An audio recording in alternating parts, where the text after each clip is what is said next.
tell me what your relationship is with The Wizard of Oz. When I say Wizard of Oz, and I'm talking about mainly the movie. The 1939 movie. Yes. Yeah.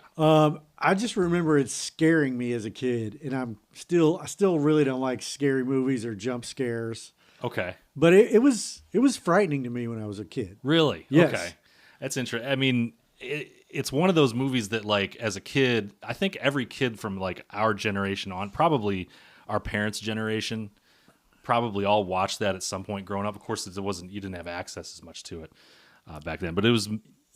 Back then you had to catch it when it was on. Right. Or you had to, like, catch a special showing in the movie theater or something. Until it came out on VHS, which I couldn't tell you when that was. Yeah.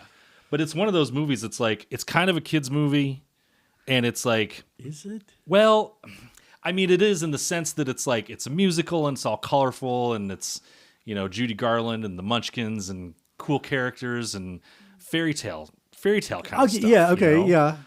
Because I watched it as a kid, and when Evan was growing up, when Aaron and my daughter was growing up, that was one of her favorite movies. Like I was thinking about, I think I probably watched The Wizard of Oz, either voluntarily or involuntarily, more than any other movie that I can think of. Like, wow. I used to think that I'd seen Pulp Fiction or just The Shawshank Redemption more times. When you start adding up the numbers, man, from like the time I was a kid until now, I've seen it just so many times. I think it's at the top of the list. This is weird. You think it's? I think it's kind of weird. Like, not that it is a. So you got to remember, this was shot in 1938. We barely had. Okay, we didn't have electricity to all the rural locations in the country by 1938. Right. Yeah. Okay, it was not in wide use. Electricity. Yeah. Well, and it was coming out of the Depression too, and it was a technological marvel for the time. I believe it won Best Picture in 1939. It was because it was black and white to color. It was sort of that metaphor of like going from the Depression into like colorful, like rebirth of America and all that stuff. There was a lot of stuff going on then, but color film was really expensive at the time and not in wide use. Yeah. All shot on a soundstage. These are all things that like I start thinking about now, because when you watch this movie, you're watching it through the eyes of a kid, right? You're either a kid watching it, or you're watching it with your kid and kind of experiencing it through their eyes, right? Right. So, but an interesting thing happens, and I bring this all up because over the holidays, the Wizard of Oz came on. Now, Evan's home from college for Christmas break, and it's just on. And she's not a kid anymore. It's still one of her favorite movies. She'll sit and watch it, but you have it's a little different perspective on this movie now when you're an adult, because it's like, outside of like maybe a couple times you tried to watch it in college and sync it up with Dark Side of the Moon or something stupid, you don't realize things like there's this crazy plot line where the Dorothy gets trapped in a tornado, and the house falls on the Wicked Witch of the East and kills her, and then the Wicked Witch of the West gets pissed, and here comes Glenda, the Good Witch of the North, and they're fighting over these ruby slippers, and there's all this weird magical shit. There's munchkins running around, and she's like, take the yellow brick road. If you want to get home, you can go to see the wizard, and he'll get you home. And along the way, she meets this scarecrow dude, who then also convinces her that, like, by the side of the road, there's this guy he's dressed all in metal, and he's carrying an axe and some lube. And they're like, let's see what that guy's about. I see where they pick up a lion. There's like just weird shit going on. There's that bizarre scene in the poppy field where the witch like makes the poppies grow up, and this field of poppies appear, and they all fall asleep. And then here comes Glenda, like Magic Glenda, and she sprinkles a little snow all over him. Right. And it's like, okay. Are we get out of here, Wizard of Oz? Are you telling me like, hey, you want to get out of a little heroin lull, Sprinkle a little yay on the system. But the craziest part is that I'm thinking about as I'm watching this now as an adult is like they get to the end, and spoiler alert, if you've had 86 years to watch this movie, so fair. Be warned. But you know how they get to the end, and she's made this deal. She can get home if she goes and gets the Wicked Witch's broom and takes it to the wizard, and she can ride home because the wizard is getting ready to leave on his magic balloon. This sounds so bananas as I'm talking about it. So are you following me here with this? It's all a dream, but it's all a dream. Well, maybe it is. She's knocked out or whatever, and her uncles are friends or whoever is at the farm. Right. Those are the guys playing the lion. Yeah, right. But something goes wrong in the process of her getting on the balloon, and she doesn't get on there, and it's like, oh no, what's going to happen? And as a kid, you're like, oh no, is Dorothy going to get home? And then here comes Glenda, and she says, actually, you've had the power to do this the whole time. You just had to believe. You just have to click your heels together with these ruby slippers, and you can go home. And it's like, oh yay! And the kids are like, all right, sweet. And I'm just sitting here as an adult thinking about this, and I'm going, if you're Dorothy, and Glenda comes along and goes, actually, you've had this power the whole time. How are you not like, what, bitch? You mean I could have gone home 3 days ago? Exactly. Yes. Yes. We are just two middle-aged refugees from Generation X. Man, we grew up in a time that was a lot simpler than it is today. Could we gamble on sports back then? No, not really. We did, but not legally. But now? Now we can, and we can talk about it on a podcast, and we can talk about a lot of other things too. And we're going to. I'm Lanny. And I'm Andrew. And this is Bet Small, Lose Small. The Olympics is still going on. Yeah. And it has been appointment TV for you. It has. Well, I mean, part of this is because because your wife likes it. Well, it is. Yeah, that's a big part of it. It's also 1 week post football, so like there's got to be something. Like how was your first weekend of no football in 6 months? 4 months? 6, 5? I worked on my film most of it, so Okay. I was kind of relieved a little bit. I mean, I could take a month off football and then restart football, and I'd be fine with it. It's same. Yeah. But like, I was kind of relieved to not have to watch NFL games or make appointment television or whatever, Yeah. It was kind of freeing. Plus, we've been stuck inside for what feels like a month.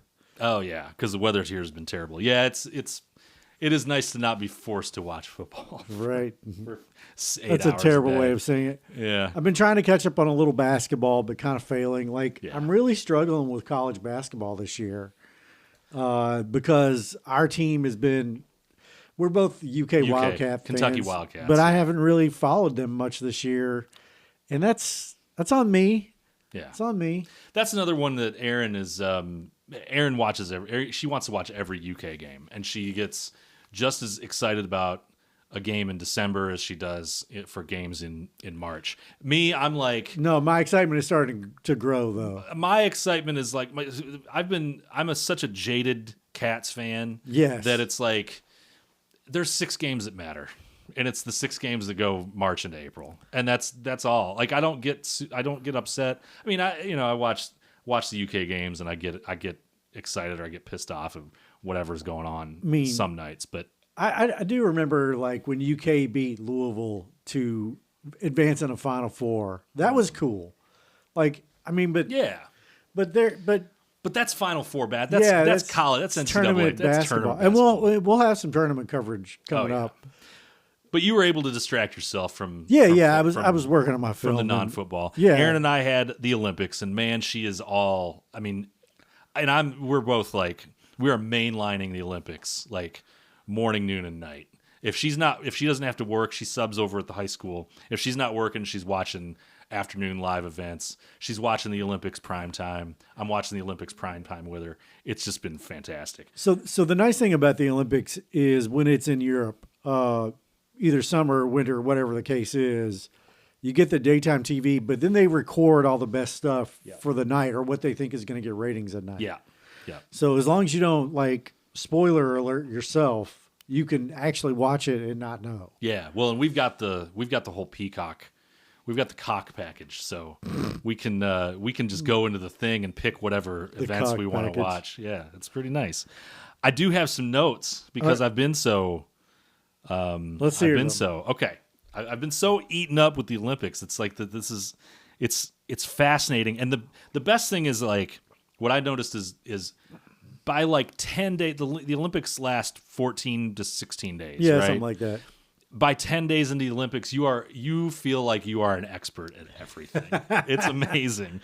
There was the curling controversy. Now, curling became the movie that's like 2 hours and 38 minutes, and it should have been about an hour and 55 minutes. I love that they do such a good job. They do such a good job of broadcasting curling. Oh yeah. Okay, so I'll just tell you from a setup standpoint, it's like 7 or 8 cameras, but that top camera is gold. The top camera is amazing. Have you seen the old video of how curling used to look with like not the same kind of brooms at all, like much bigger brooms, and basically the shot that you get in old curling broadcast is they start close on the stone and they just widen out, and you get basically one shot. Now you get close-ups and replays and all the stuff. And it's like, I mean, this much will win you a match. Oh yeah. Yep. So I do like the curling. Okay. I did see the finger poke of doom. You saw the finger poke. The Canadian team. Is it a bigger upset that we had a cheating scandal in curling, or that it was that it was the Canadians that did it? And the Canadians are in there. Did you see the video of the guy going telling the Swedes to fuck off? Right, the Canadian that didn't say sorry. Yeah, he didn't say sorry, but you can fuck off. He just said fuck off. Fuck man. off. It's like the most rude Canadian. A couple times. That's the most rude Canadian since Chris Jericho. It was unbelievable. I was like, what is going on here? And then the Swedish, it was the Swedish team complained to the judges, and you can see this conversation with the judge, and he just kind of goes, I mean, I don't. They had a replay. Did you hear that? They had their own camera. Since there's not a good angle from the broadcast, the Swedes set up a specific camera to catch him touching the stone. My goodness. And they caught him. Yeah. And then when they complained to the judges and made a formal complaint or whatever they did, they showed them the video. The judges were like, we can't use an unofficial camera angle. That's amazing. It's the funny thing is, it was like the judges were going, yeah, I'm sorry guys, we don't have controversy in curling. What's the penalty for that? They throw them out? I don't know. We're never going to find out now. Right. I think we're going to see some rule changes for the Olympics, because for at least curling in the Olympics, because that was weird. And then the Canadian women did the same thing, and the Canadian women were talking to either their coaching staff or somebody, and they were dropping a few F-bombs here and there. I was like, man, these Canadians went over to Italy, just got spicy all of a sudden. Like, right. What's going on here? Maybe they're jet lagged. Yeah, maybe, man. Aaron wanted me to point out that we have 9 moms on all of our U.S. Olympic teams, including the monobob bobsled winner. Actual like moms, like she was there with her kids on the at the bobsled track. Have you watched much of the bobsled? Yeah, it's insane. You have to be insane to do that, right? Yeah, I mean, I'm watching it. So we all seen the story Cool Runnings, which was the kind of the fictionalized retelling of the Jamaican bobsled team. Yeah. Sort of sensationalized. It really happened, but it did happen. But they gave it the Hollywood treatment. Absolutely. Yeah. But and that was John Candy, wasn't that John Candy? I think so, yeah. They used to put just really smoking athletes in the middle of the bobsled. They just trying to run them down the track as fast as they can go. Yeah. And then they get in and they don't do anything else except just lean. They're just in there. The driver is driving, the brakeman is braking, and the 2 guys in the middle are just trying to not fuck up. They're just going, please stay Let upright. it be over. Yeah, yep. That's insane. The skeleton and the luge and all that. Skeleton looks fun. It really does, doesn't it? It looks so much fun. It really does. I'm sure I would die. That's when you start to realize that like these people are going like they're going vertical up this wall. Yeah. At 90, 80 miles an hour, 75 miles, or whatever Luge it is. is much faster than skeleton. Okay. But Is it really? I didn't know that. yeah, it's faster, but like I feel like I'd want to point forward. Can you imagine the abs on these people? Oh my God. Yeah. It's funny too because they'll cut to the slow motion replay and it just looks like, and when they're going over, and these tracks are not all that smooth. Like No. they're bumpy and there's stuff going, and it just looks like people are wrapped so tight in these suits that's just like a meat bag just floating down with a helmet and on you it. see the bobsled like wobble, and oh, I know. So my daughter, we're watching bobsled the other day. She goes, you know what? It looks like to me that this is about half luck.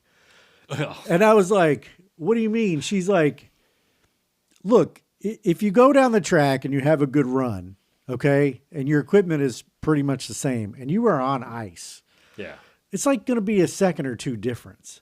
Oh, it's not even that. And you know what? She's right. Yeah. She's absolutely right. Yeah. Now, it's not luck, but the if a tiny mess up and you lose a half second, a quarter second, and you're done. Oh, a tenth of a second, a couple hundredths of a second here and there. Yeah, man. I mean, so they're all going really about the same speed down the thing. and a lot of it has to do with how you start and how you get on that thing. It's insane. This is where I go back to like, who was the first person to do this? Who was the first person that said, the grab winner, me a couple of those swords and put a board across it, and I'm going to go down head first down this ice tube. Well, I mean, it's obviously the countries that actually have snow all the time. Yeah. In Canada. Yeah. Big spoiler alert, Norway's winning everything. Yeah, Norway is leading the Yeah. medal. I just looked that up. Yeah. Norway's leading the medal count. Let me see what the medal count We is. pulled into second place today. We're in second place in the medals. We're recording Friday the 20th. Yeah, we have more silver medals. We are the best at being the second best at the Olympics. Yeah, so Norway has 37 as of Friday evening. United States has 29. Yeah. The United States men's hockey team is in the gold medal game. Italy has 27, the Netherlands 18, and Germany 22 medals. Russia, by the way, not in this Olympics. Have you? Well, so Russia's not been in for a few. A couple of So them. they have a special designation for Russian athletes that are they're under a different, I forget They're what it's called. unattached or something. Yeah, it's unattached athletes or something like that. Have you dipped your toe into any wagering on the Olympics? I'm not. You've not. Okay. I've kind of put my app down. Okay. I took such a beating during the NFL season to get back to even, and I was just like, okay. Yeah. So I've put it down for a couple weeks. I mean, I really have been doing film and, trying to keep the house up. Right. That's pretty much all I've been doing. Yeah. Well, and I've also, did a little tiny bit on women's hockey, and I attached a curling match to the Super Bowl a couple years ago, which I immediately lost. So after that, I was like, I'm just going to watch. And then you've got all these, you've got all the judged events that it's like, I know you said last I'm week, just you were not like, a just fan. don't give me the judged events. Like, and I came across an event that would have absolutely broken your brain. You would have had a stroke at this. It's called the Dual Moguls. And what it is two people. You know what this is. I've watched some of it, They're racing down a mountain. but they also get style points. They get style points. And actually, if you lose the race, you can still win. Yeah, I was like, yeah, this is gonna send Lanny's brain into just orbit. So I've been watching like kind of at night. I get into bed at like 10 and I'll watch an hour kind of passively, like look up from my phone, just kind of check my phone. And that was one of the things I was on, like snowboarding cross. That looks kind of fun, but it feels kind of BMX-ish. Mm-hmm. Well, It's got its roots in skateboarding. So really. I've been watching all those. My favorite, I have to tell you, and this is going to sound so dumb because I've never done either one of these things, biathlon, where you cross country ski and then you shoot competitively. I love it. It looks like a lot of fun until you see what they're doing. That is not fun. Here's the thing. You throw cross country skiing into any event. Yeah. And I'll watch it because it's a race. Yeah. and I like to watch a race, but it looks like some of the worst time you can have in any kind of competition. Have you seen ski mountaineering? No, what is that? Oh my God. They call it skimo, okay? You are skiing on cross-country skis. You ski uphill, okay? Then you get to this one point, you take your skis off, and you carry them running up some steps uphill. And then you put your skis back on, and then you ski downhill on cross-country skis. Oh. It looks like, when your grandparents are like, when I was in school, I hiked through the snow uphill 14 miles both ways. I'm like, this is what they were talking about. That sounds like not fun. It's, oh my God, it looks miserable. It looks absolutely miserable. I'll tell you what else looks miserable or looked miserable. You brought up the quad god. Yeah, last time we talked, two things have actually 3 things in the Olympics have looked god awful this year. Lindsey Vohn's 8 seconds worth of Olympic actual, run. Ooh, yeah. Where she crashed out very early in her run and then broke her leg, and she was skiing on a no ACL at 41. Then there was the guy the other day. I can't remember if it was a man or a woman. They come out of the gate, and the first thing they do is miss the very first gate. Oh, no. Missed the first gate, and then just kind of stopped. There was one of those. And this third one is the third quad one is god. Okay. We got to talk here about falling on his ass. We got to talk about Ilya Malinin for a second here. Or Ilya. I've heard it both ways, but we're just going to go by quad god. Now, I've talked to both Aaron and Evan about this, whether or not this is a self-applied moniker. This quad god title that he carries around, that he wears on a T-shirt in Gothic lettering with like no sleeves. Yeah, it's just he sounds like that kind of guy. He seems a bit smug, to be kind about it. He's got the good hair too. Yeah, he's got like the really good hair. Yeah, his parents are both former medalists in figure skating, so. He's got the bloodline, right? Oh, he's got the pedigree. I did not know that. Yeah. And he just kind of carried himself around as though he was the shit. Like he is the shit. And then he got to the gold to the individual skate round that he was supposed to blow everybody out of the water. Yeah, he's supposed to win. He was a favorite. Yeah, and the one thing that he's supposed to be able to do that no one else in the world can do, which is these quad jumps.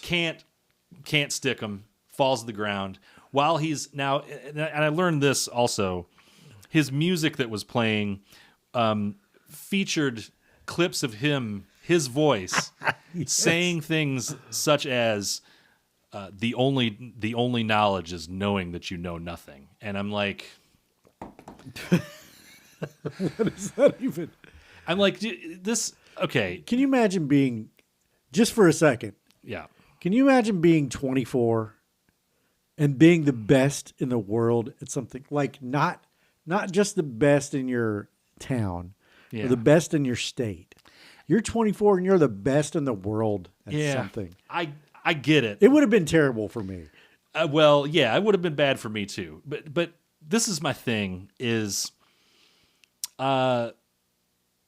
he carries himself like this, and he seems like he's sort of being faux humble at times, and then he does this, and then he has this bizarre performance, and I'm like, we talk sometimes about you don't want to tempt the football gods, right? You don't want to tempt the baseball gods. You want to, and especially you do not want to fuck with the Olympics gods, man, because I imagine that if we're talking about the Olympics gods, we're talking about motherfuckers like Zeus. Yeah, you got Athena, the big guys up there. And you're in Italy, you're right down the road from them. Like, they can get drunk and walk home and mess with your performance if they want to, okay? So I feel like he had this coming a little bit. And also, I'm like, yeah, he's 24 or whatever. I don't know his age. Is. He's young, and he's got the pedigree. But I'm like, dude, maybe someone in your team should should tell you, hey, how about you pump the brakes a little bit before, like maybe win something Right. before you can act like you won something. And in 4 years, somebody will catch. They're already doing. Other folks are doing quads, just not the quads that he's doing. Right. So they're coming. There's a chance that he missed his window, and when you compare it to somebody like Alyssa Liu, who won the women's figure skating gold last night for the U.S., and she's the one that, if you've seen her, she's got the brown and blonde striped hair. Yeah. And she retired from figure skating for a while, and then she came back and she was like, honestly was like, I'm so happy to be back, and just to be competing here at the Olympics is great. And then after she won the gold was when she started carrying herself like she'd won something. She'd won something. Yeah. That's when you do it, Ilya. Just I put into AI quad god fuck up. And what AI says is the fuck up. Despite his reputation for landing the groundbreaking quadruple axel, the 21-year-old struggled significantly during the performance, falling twice. Oh, well, I'm sorry. Hey, look, it's, you don't want to take too much pleasure in one of our guys stumbling, but man, just squeeze the handbrake a little bit on the quad god stuff. Skating, it should be mentioned, that's the judge skating. Then there's the kind of skating that we like, which is the speed skating, because it's actually timed. And, that looks so much fun. Oh my God! And there's people wiping out. You are an actual skater. You can skate. Yeah, I can skate. I can skate pretty well. You grew up in Western New York or whatever. Yeah, cold New York, wintertime New York. You actually know how to skate. Yes, I do. And it's how hard is that? At 47 years old, if I tried to do that, I would be dead within seconds. Okay. But I can still. We have a skating rink in Lexington near here. I've been there a couple times, and I can still do most of the things that I used to be able to do. I just hurt a lot more the next day. But the hockey stop and all that stuff. I can do all that stuff. But it doesn't change the fact that you've got these people skating around this track, which looks too small. Yeah, like it feels like it could be like 50 yards longer. Yeah, like they're really just going, like there's no straightaways really. Like it's the short track, and it's the short track especially that I'm like, you find yourself like you're gripping your hands and going, there's 9 people on this track. They're going around in a circle at like 40 miles an hour. And they've all got foot-long lethal weapons underneath their feet. Oh my God, so much more. Like those things are so much more honed than like any kind of hockey skate that I ever had when I was a kid.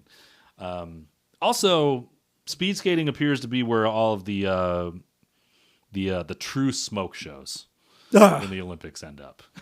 Male and female. Not that I can opine much about the males, but yeah, but let's be honest. Some of those female speed skaters, whoa. Jake Paul's fiance, Jutta Leerdam.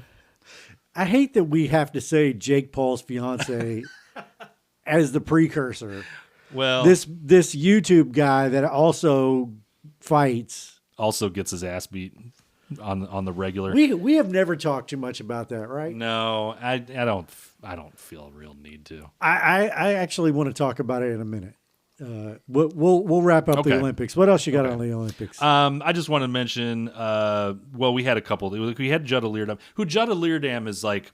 She has she had a significant Instagram following before. Like she is clearly wearing makeup. Like she's done up during these races.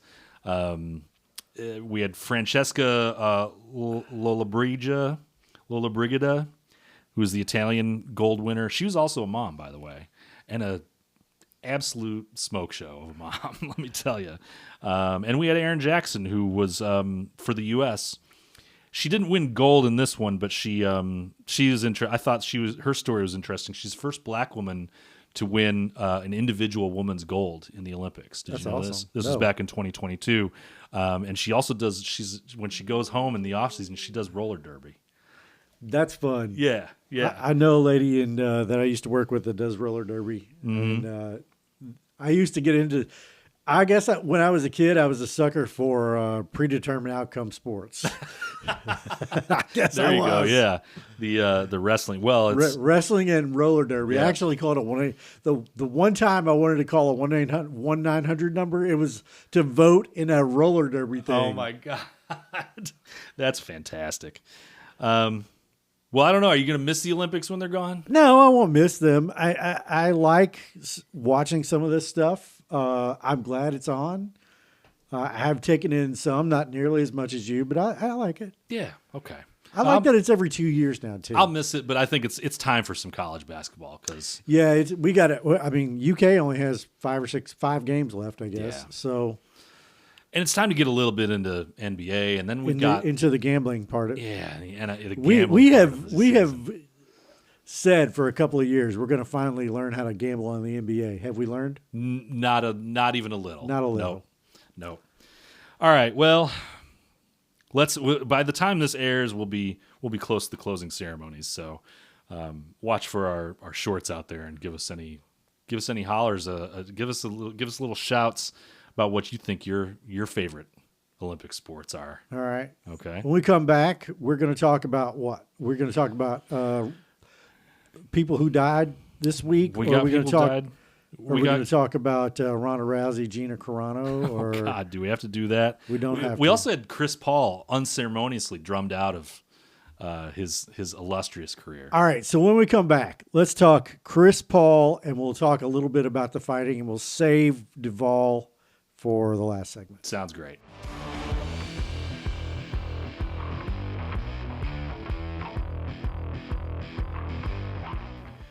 Chris Paul's career ended with a thud earlier this week. He was at one point during the season he was playing for the Clippers. He wasn't starting. He's 40. Let me see. He's 40. He's 40. Okay, so he was even for a guard, pretty far past his prime. So yeah. understandable that this was at least going to be his last year.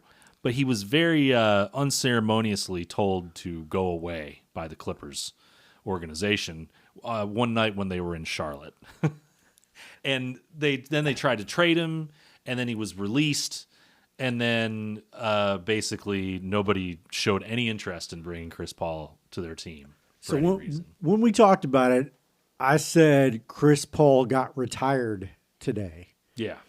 And this is one of the cases where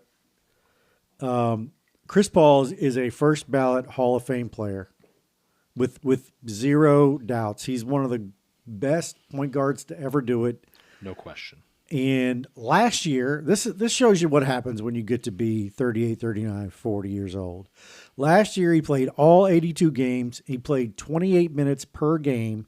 He averaged 8.8 points and 7.4 assists. And there is nothing wrong with that. No, not at all. He was playing on a Spurs team where he was kind of, they were kind of in transition. 6-man kind of deal. You got Wemby there. You got a lot of young. It's a young roster.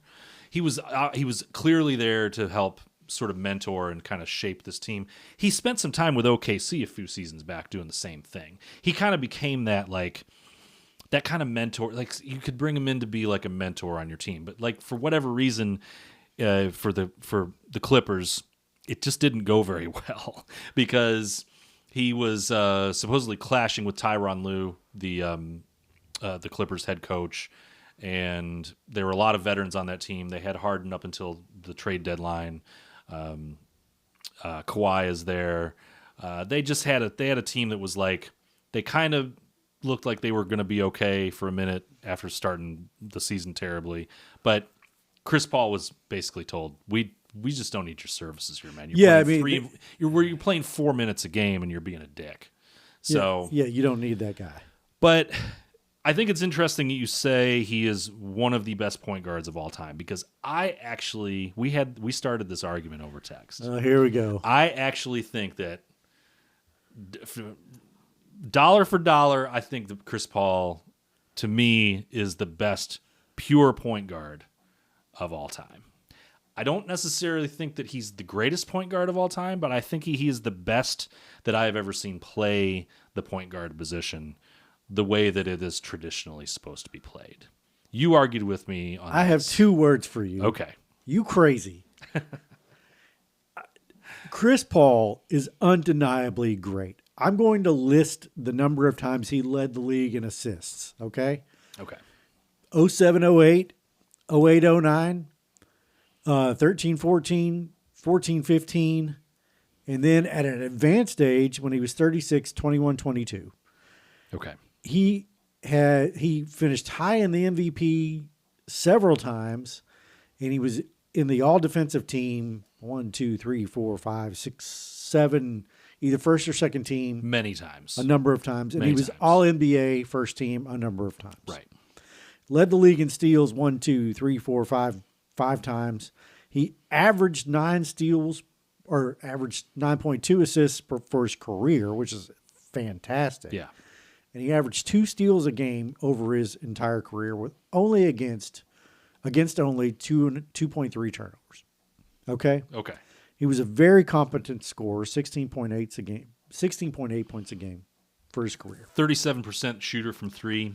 I like the score. The scoring stats are one thing. Go ahead. I'm sorry. I don't stepped on think he's the best point guard of his era. Okay. Tell me where he falls on your list then. He's in the top 10. Top 10.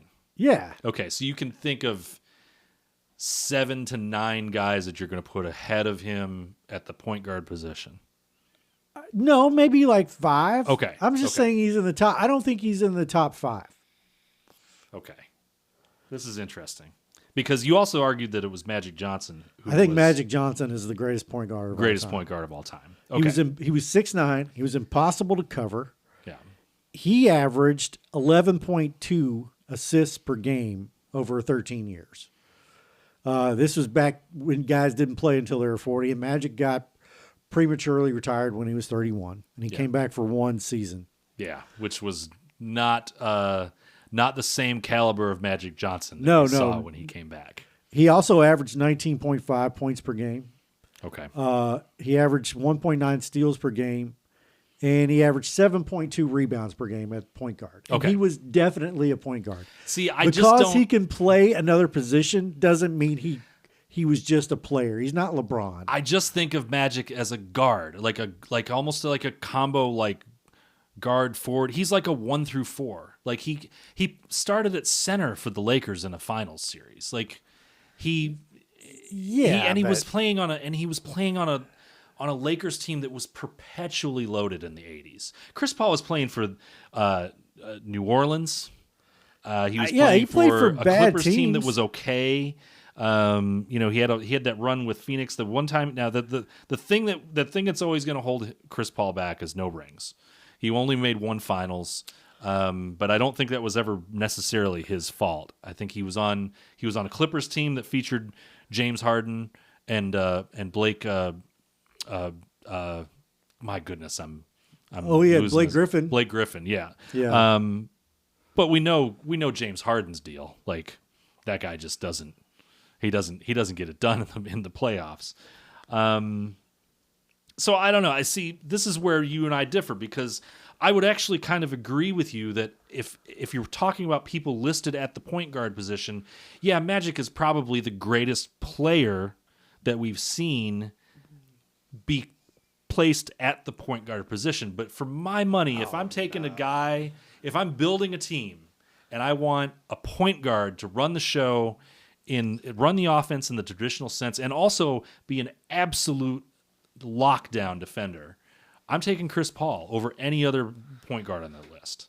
Okay. I just think he's the best. I don't think it necessarily means that he's the greatest one. This is where you and I differ, and we'll get into this later. I don't think he's the best. I mean, I would put Oscar Robertson ahead of him.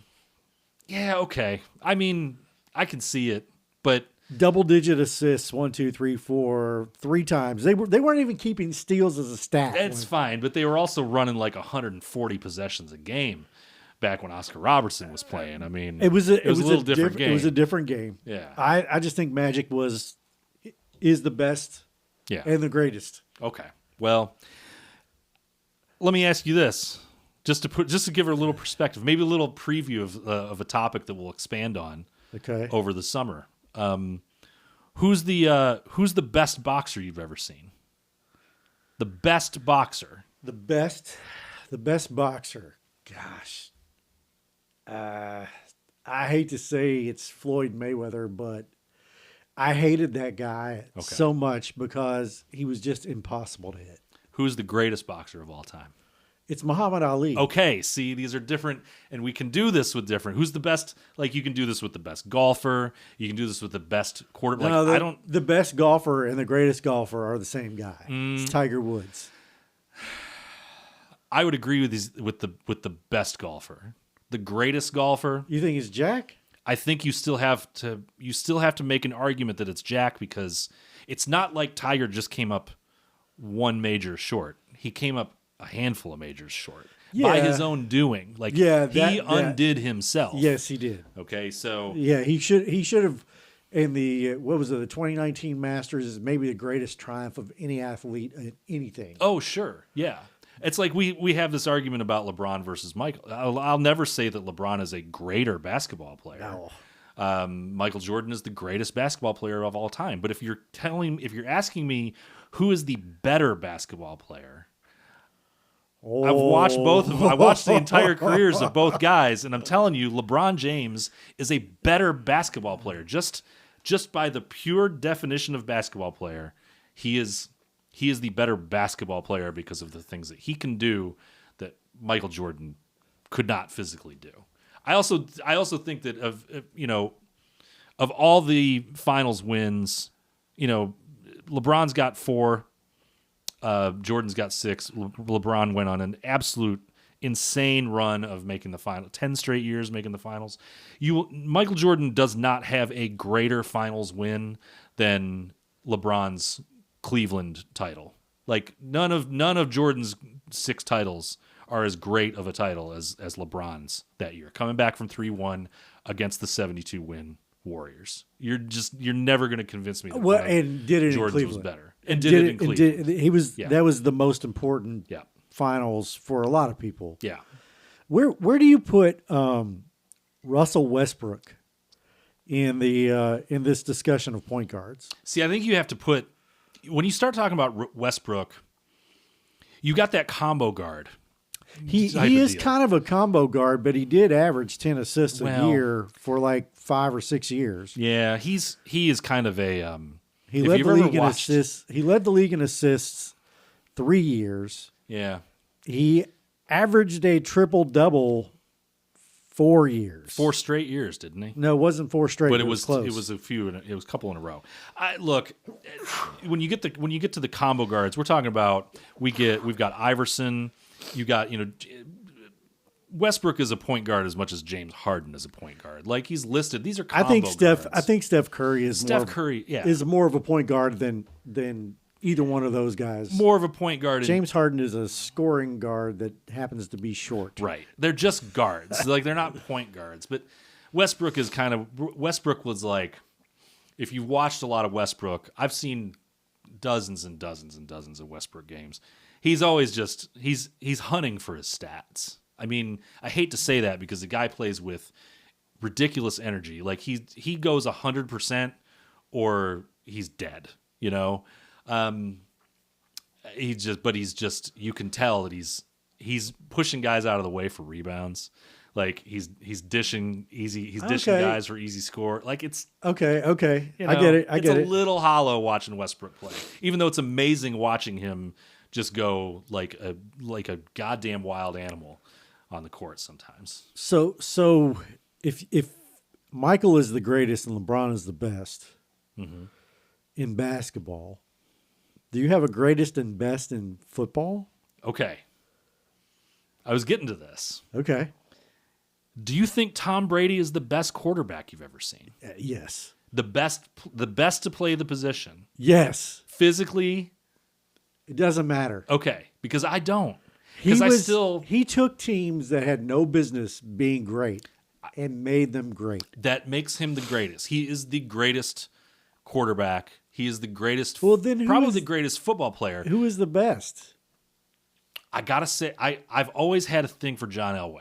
Oh, I think as far as playing the position, the physicality that John Elway brought to the position, the running ability, the arm talent, everything physically that you need to be an excellent quarterback, the best quarterback that you can. If you were to build a quarterback in a lab, you would build John Elway.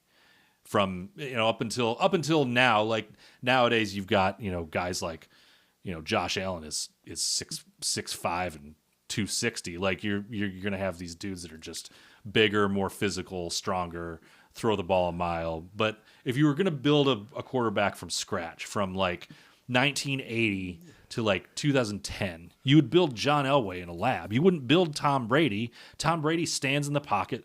He picks defenses apart. He's Joe Montana. He's undoubtedly the greatest quarterback of all time, but I don't think that makes him necessarily the best, most skilled quarterback. This is a. Whew.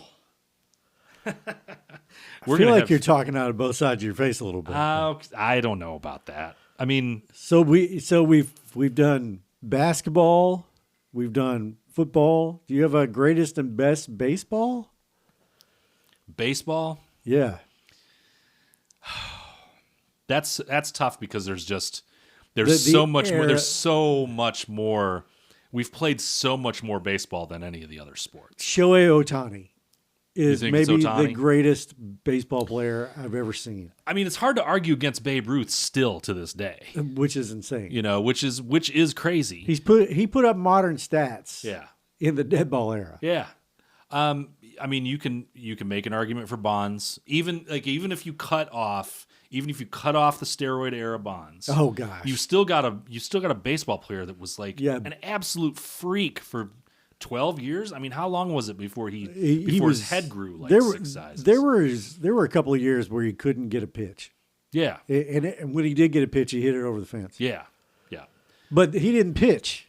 Well, see, there's Ohtani that too. is still like an all-star level pitcher. Oh, by the way, he's also the best hitter you've ever seen. Yeah. Well, he's also got 3 cadaver ligaments in his elbow. But, yeah. We'll see how much longer he pitches. But this is a good argument. We will save some of this. Yeah. Let's save we'll break it down by sport later on. Yeah. Because I like this argument with Jordan and LeBron, and it's a good one. Yeah. And there are other guys you can put in that discussion that didn't win quite as much as Jordan. Absolutely. You can put guys in the discussion that won more than Jordan. Bill Russell. So, let's save that. Let's save it until we can actually research it and do a good 45 minutes that nobody will watch. I could do the research on the fly, but but I pull up the stats and you're like, rah, rah, rah. Yeah, but nobody wants to listen to you tap on a keyboard. No, that's true. We still got to cover Robert Duvall. Yeah, we will. I want to talk about Ronda Rousey and Gina Carano just for a second because it's hot this week. Ronda Rousey is coming out of retirement, out of a 10-year retirement. Holly Holm essentially knocked her into. It wasn't the last fight. Before it was the beginning. You knew after that fight that it was over. And Gina Carano, in case you didn't know who Gina Carano was, Gina Carano kind of got canceled in Hollywood for saying god-awful things. But before that, before she was famous as an actress in things like The Mandalorian and other stuff you've never heard of, she was arguably the Mandalorian is a pretty big thing to be. It was. But she was like 7-1 or 8-1 as a pro MMA fighter. Yeah. So Rousey is 39, coming back after a WWE stint a few years back. Hasn't fought in 10 years, and Carano is 40 something, 41, 42, maybe 43. She is coming back after a 17-year layoff to fight Rousey. That is a long time. Rousey, before she had all the medical issues and the psychological issues, was the best fighter in the world, bar none, for women. Yeah. And I'd say even amongst, I mean, if you're talking about, I mean, it's hard to compare. But she was the most dominant female fighter. She put women's MMA on the map. She was the most dominant, maybe the most dominant across fighter the sport at the time. Yeah. She reminds me so much of Mike Tyson. We're talking Rousey here. Rousey Okay. reminds me so much of Mike Tyson because Mike Tyson, if you were to build a pro fighter, you wouldn't build a 5'10" guy with short arms. No. But there he was, the best at what he did, destroying the heavyweight division for about seven or 8 years. Rousey was doing the same thing. And then all of a sudden, they looked human. Mm-hmm. And then Yep.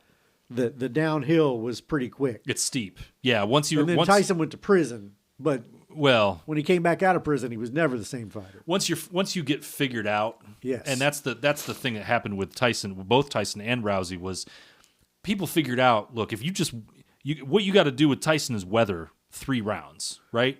You can weather 3 rounds of Tyson, then it's a toss up at that point. Then it becomes a technical fight where Tyson was just obliterating guys sometimes under 2 minutes. Oh, often. So very often when he just beat pummeling. and Tyson fights were boring to watch because every time that he would get an advantage, the other guy would hold him. Yeah. The best Tyson fights out there are probably for just viewer fun is Razor Ruddock. Sure. Yeah. But he wasn't all that fun to watch unless he was just killing the other guy because it was just they held him. I don't know. It was pretty fucking fun to watch that dude come out and just absolutely beat the piss out of somebody. Watching the Buster Douglas fight, knowing what kind of mental shape Mike was in at the time. Anyway, it's a little depressing. Rousey kind of reminds me of him because if you were to build somebody that was a pro fighter, you wouldn't build her. No, probably not. But she is so good at what she does. She is going to kill Gina Carano. You think so? I think she's going to. And we know recently, to bring this into a bigger picture, we know recently we have seen these fights, Jake Paul versus Mike Tyson, Jake Paul against an actual fighter. They did these kinds of exhibitions where they would do a wrestler versus a boxer back in the 70s and 80s. It was kind of a spectacle. This is what that is. Okay. It is trash that I will watch.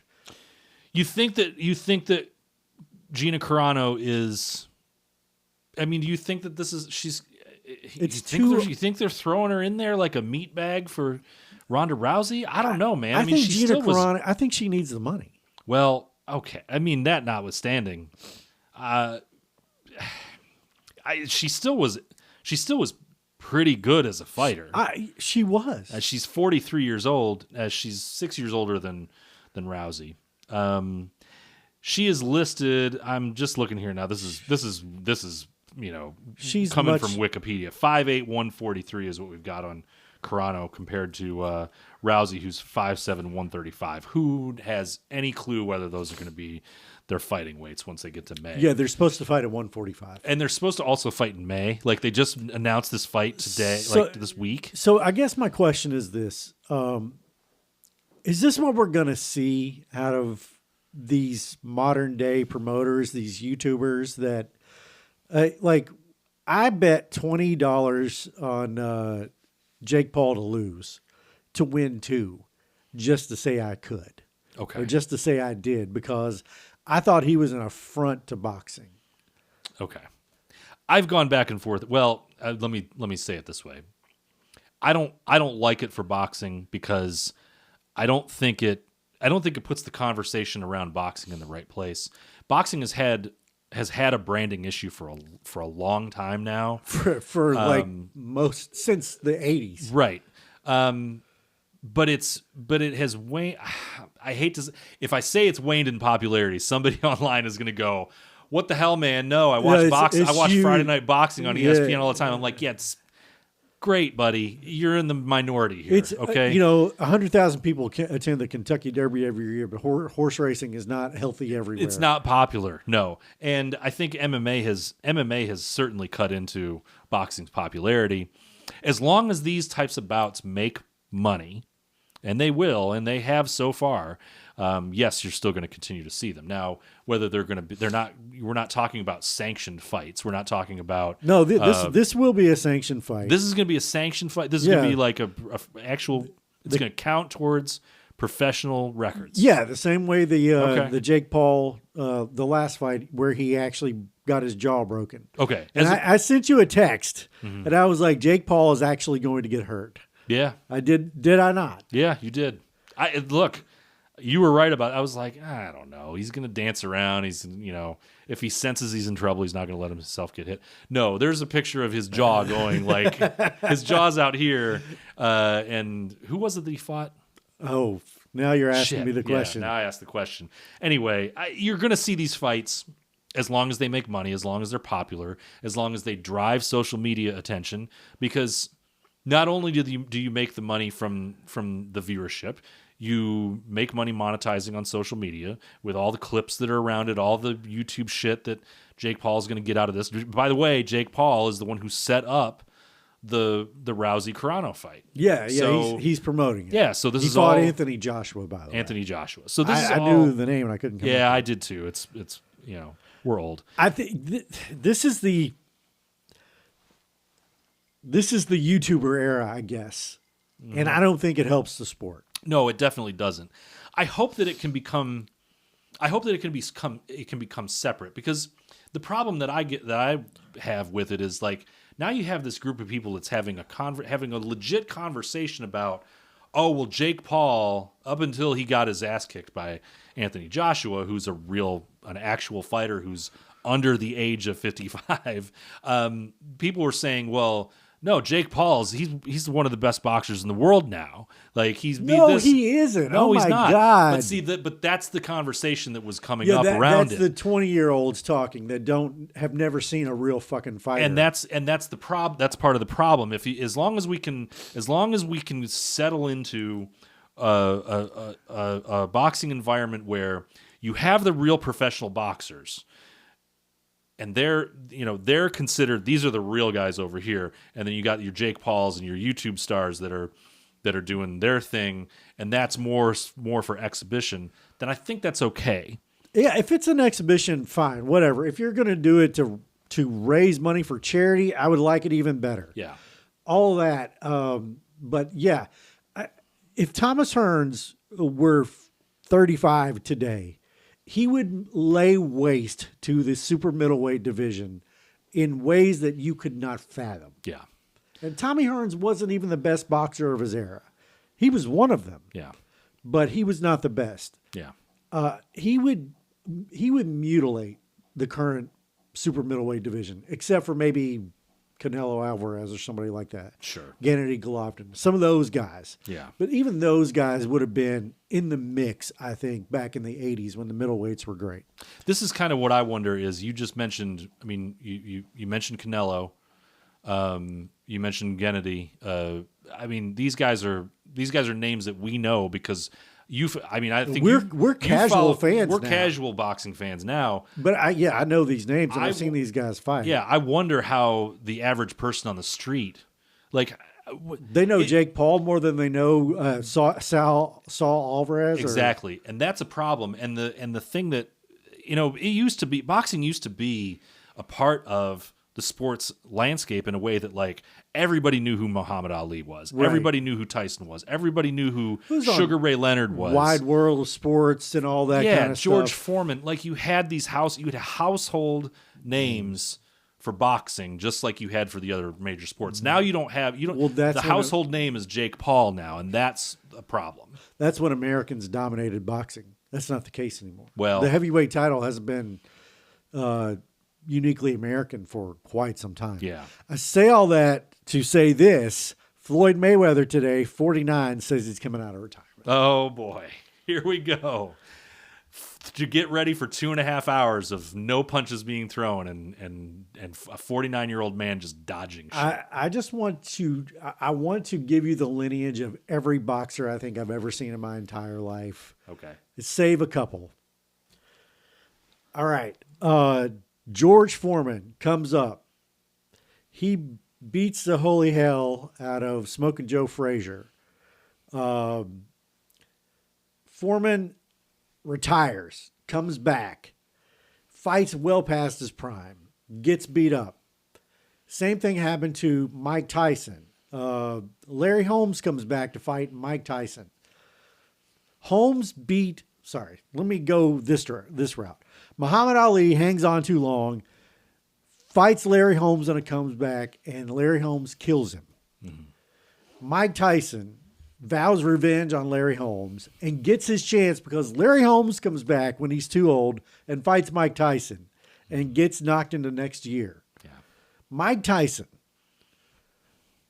comes out of prison, hangs on too long, fights a guy that he can't beat, and gets knocked into next year. Yep. And the list goes on. There are so very few of these guys that don't hang on too long. Sugar, I was on a plane the other day, and this guy was on his phone watching this fight that I'd never seen from the 80s. Really? So the plane has stopped. I haven't talked to this guy the entire flight. And I said, so what? Is that Alexis Arguello? Because I couldn't figure out who I was looking at. He was like, no, it's Manny Machado. Or, I can't remember the guy's name. It was a fight I'd never seen. He goes, okay, you should go watch that fight. I was like, why are you a big boxing fan? He's like, I'm a boxing director. So he directs these fights. Oh, wow. So we spent the entire walk in the airport talking about old boxing. Okay. And that kind of stuff. Wow, that's cool. It was fascinating. Okay. And he was a really fun, I can't even think of the guy's name. He was a fun guy to talk to. Okay. Boxing now, I just hate that these guys are making this comeback. As much as I want to see Floyd Mayweather get hit square one goddamn time. Well, he's never been hit in his fucking life. Goddamn time hit good and square. Yeah, yeah. I don't think he needs to come back. Well, so this is the question, though. All those other guys that you mentioned had all been, I think once you get knocked out, even though, real bad knocked out. Real bad knocked out, you're never the same. I don't think so either. Okay. This never happened to Floyd. He's never been, he's never had that Pacquiao moment where he gets just absolutely murdered by some dude who's clearly been taking all the steroids for a year preparing for his fight and just been face down. Like you've never seen a picture of Floyd face down snoozing. Never forget that Roy Jones Jr. was unstoppable until he wasn't. Well, he reminds me of Floyd Mayweather a little bit. Okay. Just a much bigger version. Okay. Yeah. Well, it's going to be interesting. I'm interested to see who he tries to fight. We'll see. He's just announced that he's coming out of retirement. Just announced it today. Okay. It's almost at 6 p.m. just a few hours ago. Wow. Anyway, okay. All right, we got to take a break. When we come back, we are going to talk about Robert Duvall and Eric Dane. Yeah, and one guy we've heard of, and one guy we're like, who?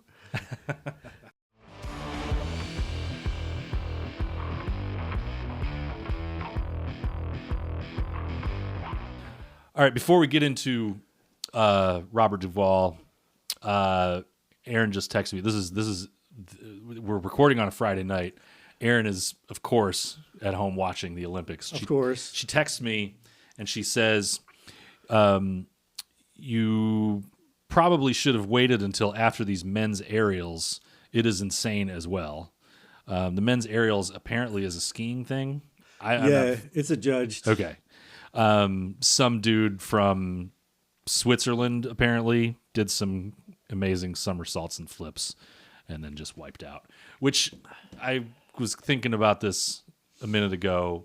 Sometimes we watch the Olympics the same way that we watch NASCAR, which is just for the crashes. Oh gosh. Yeah. Isn't the Daytona 500 this weekend? It was last weekend. It was already held. Yep. It ended on, there was a crash on the final lap. Always. Michael Jordan's NASCAR team won. Oh, okay. Yeah. So Michael Jordan now has a ring in NASCAR. I guess. Isn't that weird that the Joe Gibbs went to NASCAR and actually did really well, and Jordan has gone to NASCAR, and there's been all kinds of guys. Well, he sued them. He sued NASCAR for some kind of thing. I didn't really follow that very closely. I should probably. We'll get that. Isn't he from Charlotte? I think so. I think so. I mean, that's kind of that's the hotbed for NASCAR. It was at one point in time. I haven't watched I used to watch some when my friend Krista Voda was doing the NASCAR telecast. She was in the pits and that kind of stuff. And Okay. she's from WLEX. Okay. We were in the TV biz at the same era.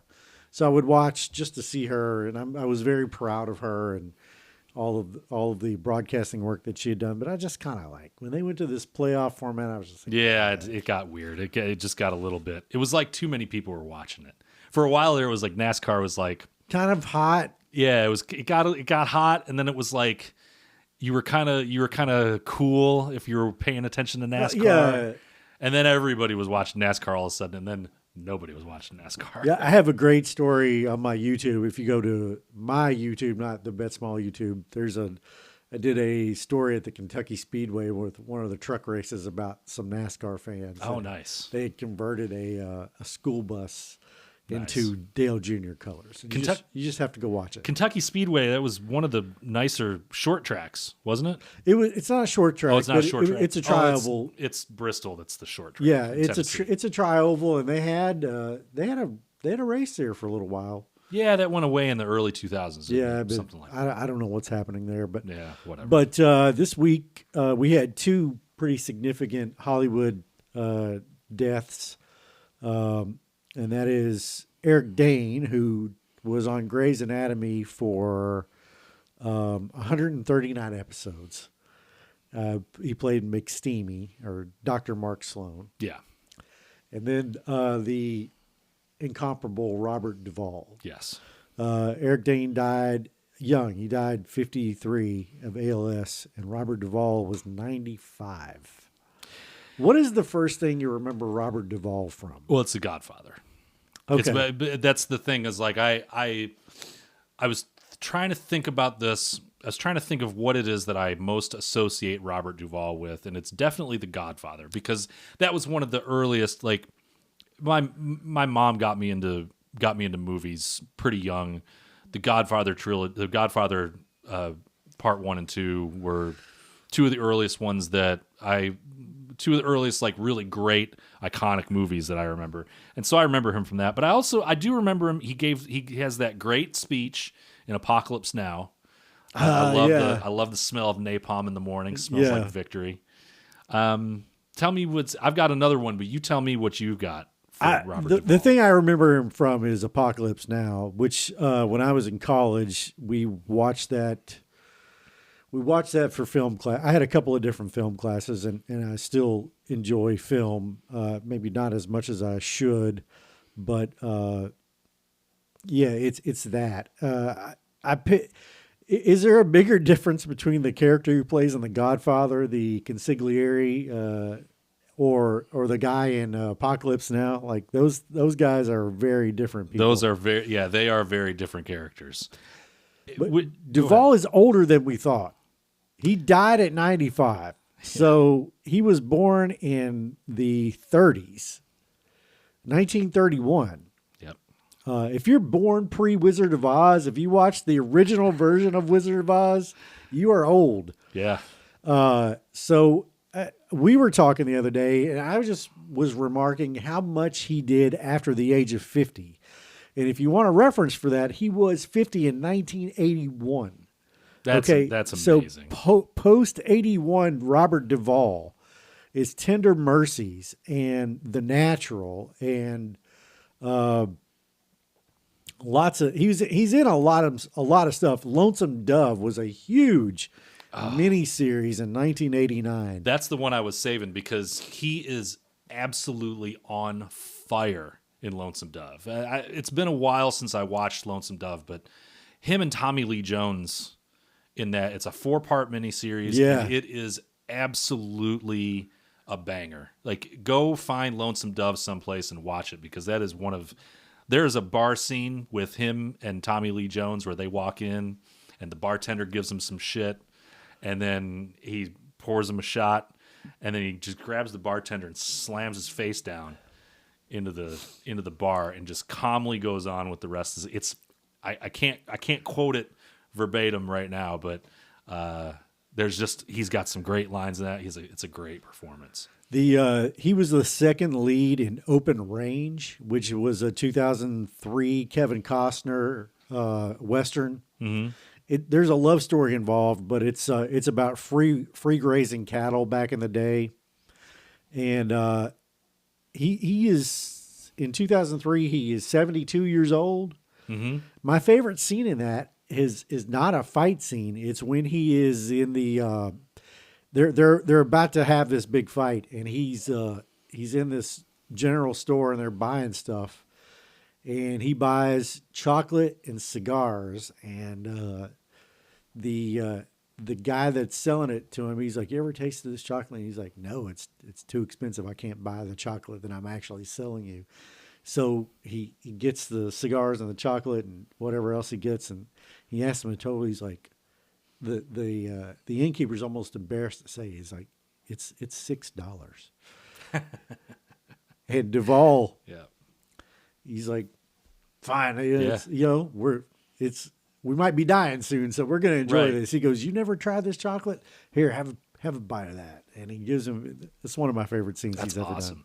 He was one of those actors that was like, Robert Duvall was somewhere between 45 and 50 for like 40 years. Yeah, a long time. You know, he just always, and he just had that demeanor about him. Like in The Godfather, he feels like he's around 40. He is in that. Yeah, he is. He's 41 in that. But then when he's in Lonesome Dove, same thing. When he has a role in Days of Thunder.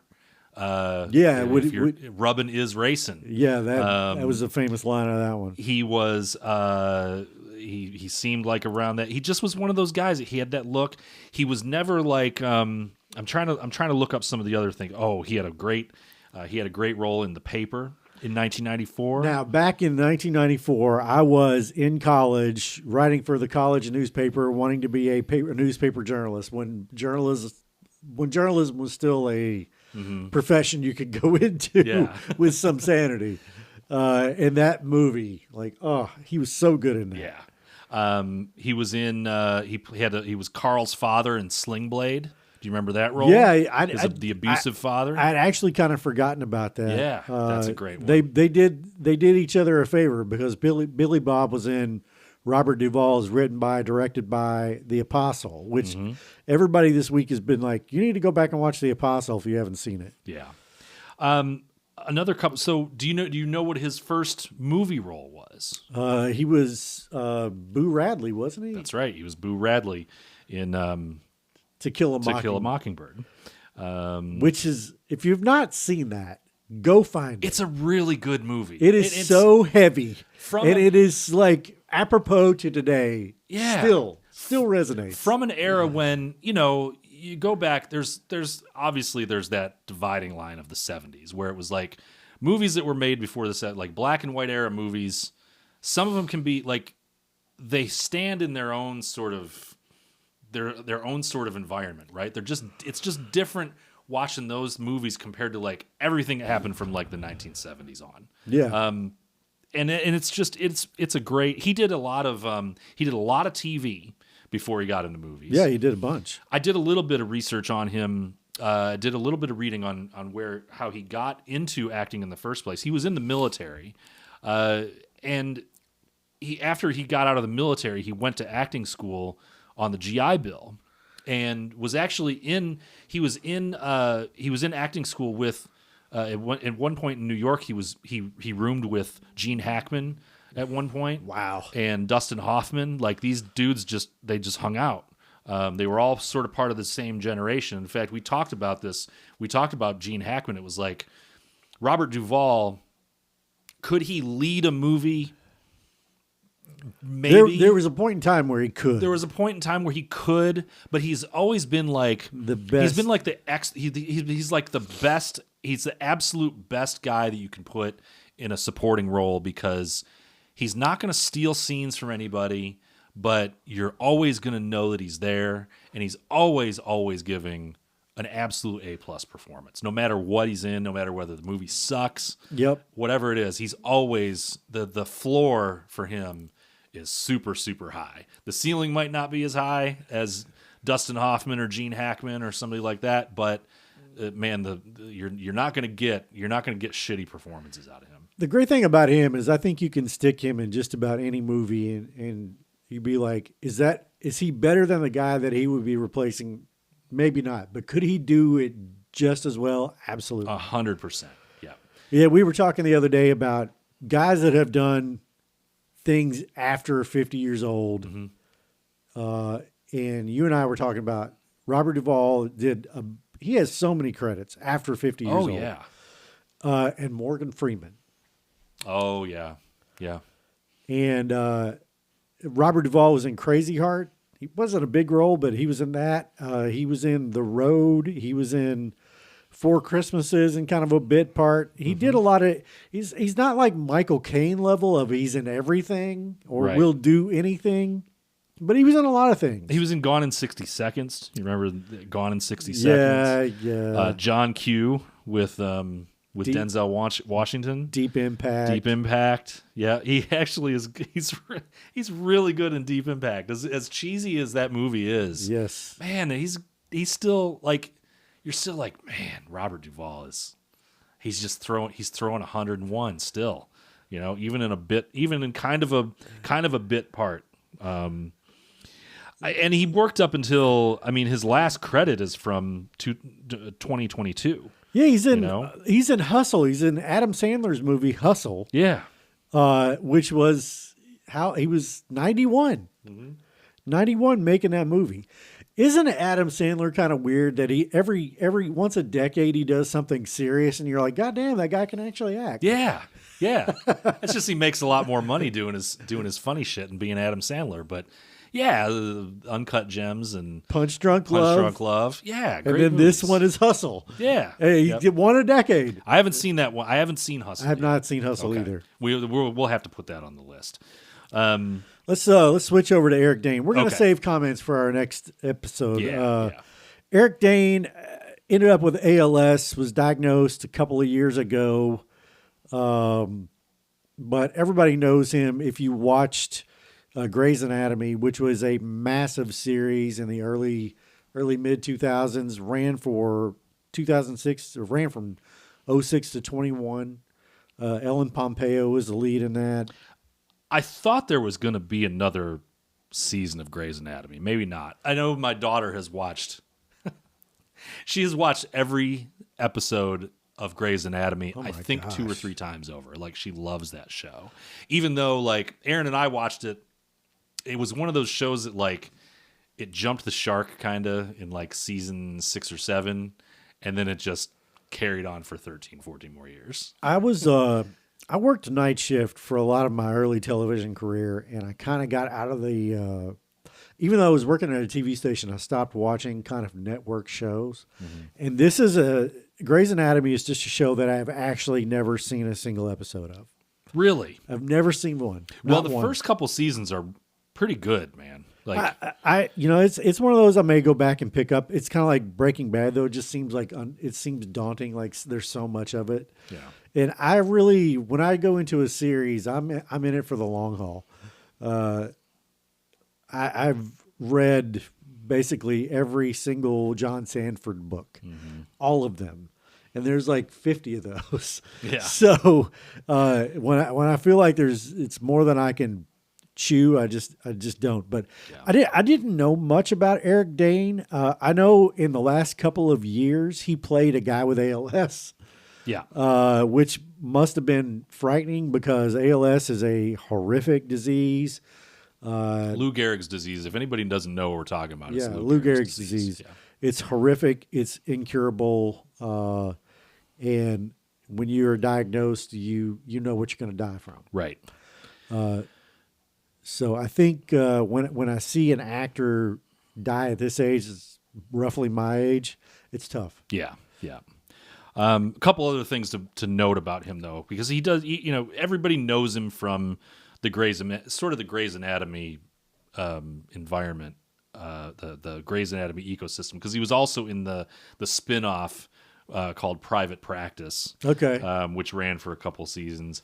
He was in an X-Men movie. He had his turn in a superhero movie. He was in X-Men: The Last Stand in 2006. He also had a show that he was the star of. It was a network show called The Last Ship, which ran for 4 seasons from 2014 to 2018. I'm not going to go into a ton of it. It's basically he's the captain of a ship where there's been some kind of an apocalyptic event, and they're like basically the last thing left, right? Which they had to actually stop in 2018 because he got ill. Euphoria was the last TV show that he was in, and he's actually got some credits. He's actually got a 2026 credit for Euphoria. That's that HBO show that I don't know if you've watched. If you've watched it, I have not watched that one. No, I've watched a few episodes of it. It's not a whole lot to say about it except it's the scary version of, like, if you're a parent and you got teenagers, like, you might want to save it till they're off to college, because it's there's a lot of it goes into the deep parts of social media and things that teens, sex and drugs and things like that, and that teenagers have to deal with. But Eric Dane played a role in that as one of the dads in that series. Any parting words on Robert Duvall before we wrap up on Robert Duvall? One of the greatest character actors, one of the greatest character actors. Yeah, period. Yeah, probably. If you were giving away an award for like greatest supporting actor of all time, he's definitely going to be nominated in the right? running. He's in the running for sure. I have my kid, one of my kids. You have a teenage daughter, but she's in college. Mm-hmm. She's an adult. My 15-year-old went to see Wuthering Heights the other night. Oh no! Did I mess up? Is that too much? What do you mean? There's a lot of see Wuthering Heights. There's a lot of sex in Wuthering Heights. I don't know. I mean, your kids are. You're talking about high school age. She's 15. Okay, so this is not. I mean, if they have a phone and access to any kind of social media, I think Wuthering Heights is going to end up being pretty tame. Okay, all right. It was just a thought. I was just like, my wife is really against gratuitous sex in film. She just doesn't care for it. How dare she? I was like, well, you're against the entire youth of my entire youth. Yeah, I mean, searching out movies that had a little just gratuitous. Yeah, that was the only access we had to gratuitous sex scenes back in the day, other than like the magazine that your buddy stole from his dad. So, yeah, Wuthering Heights. Just the promos for it, I'm like, it does not look like a movie that I want to see.